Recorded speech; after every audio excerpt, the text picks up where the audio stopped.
অনুব্রতর phone বিতর্কে এবার নয়া মোড়। কেষ্ট ঘনিষ্ঠের দাবি, বোলপুর থানার আইসিকে অনুব্রত ফোন করেনি, ওঠা এআই দিয়ে তৈরি অডিও।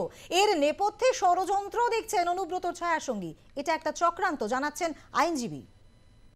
সোশ্যাল মাধ্যমে ভাইরাল অডিও ক্লিপ, যে অডিওতে এক প্রান্তে বীরভূমের বেতাজ বাদশাহ অনুব্রত মণ্ডল, অন্য প্রান্তে বোলপুর থানার আইসি লিটন হালদার।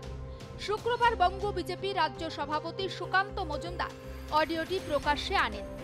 যে অডিওর অর্ধেক অংশই শোনানো সম্ভব হয়নি দর্শকদের, যেখানে বিপ প্রয়োগ করতে বাধ্য হয়েছিলাম আমরা। বিপ বিপ আর বিপ, যেন বিপেরই বারবারন্ত। আরো একবার শোনাবো আপনাদের সেই অডিও ক্লিপ। হ্যালো, হ্যাঁ বলুন। তোর পশু ডেপুটেশন দিয়ে তোর বাংলো পড়তে যাব, তোকে বার করে নিয়ে আসবো। বল বল বল বল বল বল বল বল। হ্যালো, বল। আপনি কি বলছেন? আমি অনুব্রত মণ্ডল বলছি। তোর বউ দারুণ দেখতে, আমাকে যে নিয়ে এসছে এটা। বল বল বল বল বল। তুই ফোনে রেকর্ড করছিস, আমি সব জানি। না না, পশু যখন ডেপুটেশন দেবে না, তোকে কোয়ার্টার থেকে মারতে মারতে নিয়ে আস। না কি হয়েছে, মানে ঘটনাটা কি জানিস না সিঙ্গিতে কি হয়েছে? হ্যাঁ হ্যাঁ, এই পশু তো কাল পশু ডেপুটেশনের ডেট কর, বার করে 13,000 বোলপুরের লোক হয়েছে না? 13,000 12,000 লোক হয়েছিল বোলপুরে। প্রচুর লোক। কথা বলেছি তোর মাকে হচ্ছে রে বউকে। আপনি আপনি আপনি একজন দায়িত্বপ্রাপ্ত লোক, আপনি এভাবে কথা বলছেন? তোর ডেপুটেশন, পশু ডেপুটেশন ডেট কর, ওকে অফিস থেকে ওই ঘর থেকে বার করার দায়িত্ব আমার। এই ভাইরাল অডিওর পর জল গড়িয়েছে অনেক দূর। অনুব্রতর বিরুদ্ধে দায়ের করা হয় এফআইআর। নোটিশ পাঠিয়ে শনিবার থানায় তলব করা হয় কেষ্টকে, কিন্তু হাজিরা দেননি তিনি, জানান অসুস্থ।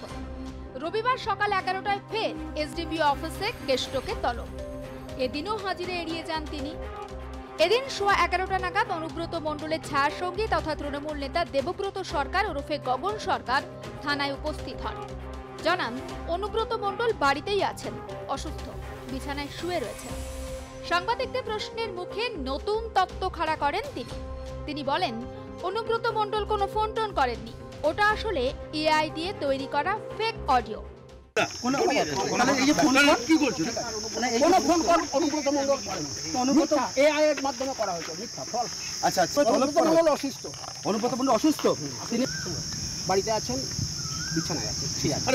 অনুব্রত মণ্ডল চক্রান্তের শিকার হয়েছেন, জানাচ্ছেন তার আইনজীবী বিপদ তারণ ভট্টাচার্য।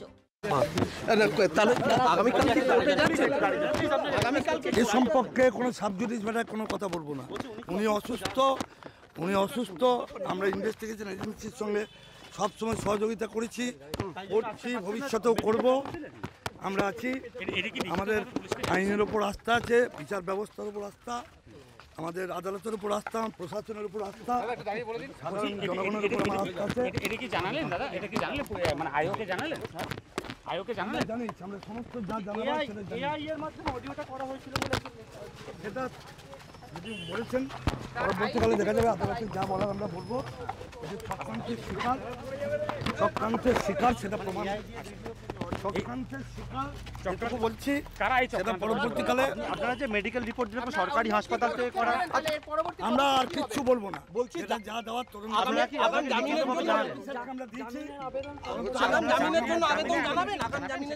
আমরা তদন্তকারী অফিসারকে যা বলার বলছি। আপনারা কি লিখিতভাবে পুলিশকে জানালেন গোটা বিষয়টা? মানে যা বলার, যেটা আইন মোতাবেক করি,